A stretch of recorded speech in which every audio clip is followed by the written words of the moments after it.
Big boss എന്ന് പറയുന്ന reality ഷോയെ നമ്മൾ നിഷ്പക്ഷമായിട്ടാണ് നോക്കിക്കാണുന്നതെങ്കിൽ ഇരട്ടത്താപ്പ് ആര് കാണിച്ചാലും നമുക്കത് പറയേണ്ടി വരും അല്ലേ. ഇപ്പോൾ അനീഷിന്റെ കേസിൽ കുറെ പേര് പറയുന്നുണ്ട് അദ്ദേഹം കിച്ചൺ ക്യാപ്റ്റൻ ആണ്.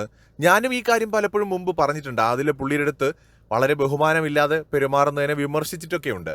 പക്ഷേ എല്ലായ്പ്പോഴും നമ്മൾ ഒരു വശത്ത് മാത്രമല്ലല്ലോ ചിന്തിക്കേണ്ടത്.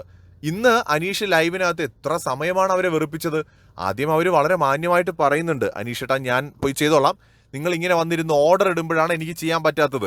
സെൽഫ് റെസ്പെക്റ്റ് ഉള്ള മനുഷ്യന്മാർ അതേ പറയൂ. അല്ലാതെ അനീഷ് വന്നിരുന്ന് ഈ ഓർഡർ ഇടുന്ന പോലെ സംസാരിച്ചാൽ സെൽഫ് റെസ്പെക്റ്റ് ഉള്ള ആൾക്കാർക്ക് അത് ഉടനെ കേട്ട് ഓ തമ്പ്രാന്ന് പറഞ്ഞ് പോയി ചെയ്യാൻ പറ്റില്ല. ഓക്കെ, ഇനി അനീഷിന്റെ ദേഹത്ത് വെള്ളം തെറിപ്പിച്ചു, അനീഷിന്റെ കയ്യിലുണ്ടായിരുന്ന പാത്രം തട്ടിയിട്ടു എന്നൊക്കെ പറയുമ്പോൾ മനസ്സിലാക്കേണ്ടത് ഇന്നലെ നടന്ന ടാസ്കിൽ ഭക്ഷണം കൂടിയ, അതായത് വെള്ളം എന്ന് പറയുമ്പോൾ മാംഗോ ജ്യൂസ് അതുപോലെ മറ്റേ ലെമൺ ജ്യൂസ് ഒക്കെ ആണല്ലോ, ഈ ഭക്ഷണം കൂടിയാണ് അനീഷ് തട്ടി എറിഞ്ഞതും കാലുകൊണ്ട് ചവിട്ടിയതും.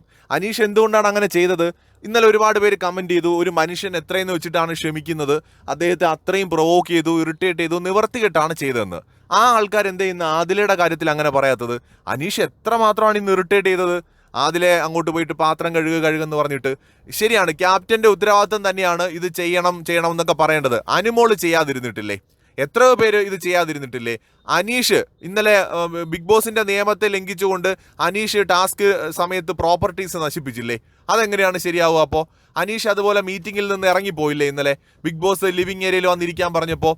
അത് മാത്രമല്ല, അനീഷ് ക്യാപ്റ്റൻ ആയതുകൊണ്ട് അവിടെ ആ സമയത്ത് അനീഷ് പറയുന്നതെല്ലാം ആദില അനുസരിക്കണമെന്ന് പറയുന്ന ആൾക്കാരുടെ അടുത്ത് ഒരൊറ്റ ചോദ്യമേ എനിക്ക് ചോദിക്കാനുള്ളൂ. നമ്മുടെ ഫുഡ് നമ്മൾ ഉണ്ടാക്കിയിട്ട് അത് ക്വാളിറ്റി ചെക്ക് ചെയ്യാനായിട്ട് ഇൻസ്പെക്ടർ അടുത്ത് കൊണ്ടു കൊടുക്കുന്ന സമയത്ത് അത് ആരുടെയാണ് അധികാരം?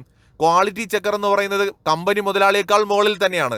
അയാൾ വേണം അതിന്റെ ക്വാളിറ്റി കണ്ട് ഉറപ്പ് വരുത്തിയിട്ട് നമ്മളെടുത്ത് അത് നല്ലതാണോ അല്ലയോ അക്സെപ്റ്റ് ചെയ്യാൻ പറ്റുമോ അല്ലേ എന്ന് തീരുമാനിക്കേണ്ടത്.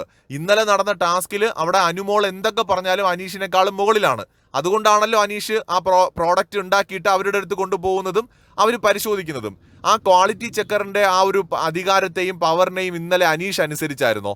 അനീഷ് അവരുടെ മുമ്പിൽ വെച്ച് സകലതും തട്ടിയെറിഞ്ഞ് ചവിട്ടി കൂട്ടില്ല അവിടെ ഇട്ട്. അതെങ്ങനെയാണ് അപ്പോൾ ശരിയാവുക? അനീഷ് ഇന്നലെ പ്രൊവോക്കായി. ഇന്നലെ അനീഷ് നന്നായിട്ട് ടാസ്ക് കളിച്ചു, ഒക്കെ ശരിയാണ്. പക്ഷെ ഇന്നലെ ആള് പ്രൊവോക്കായപ്പോൾ പുള്ളി എന്തൊക്കെയാണ് ഇന്നലെ ചെയ്തതെന്ന് നമ്മൾ കണ്ടില്ലേ? അതുപോലെയാണ് ആദിലെ അനീഷ് ക്യാപ്റ്റൻ എന്ന് പറഞ്ഞ് പുറകെ നടന്ന് വെറുപ്പിച്ചപ്പോൾ അവരും പ്രൊവോക്കായി.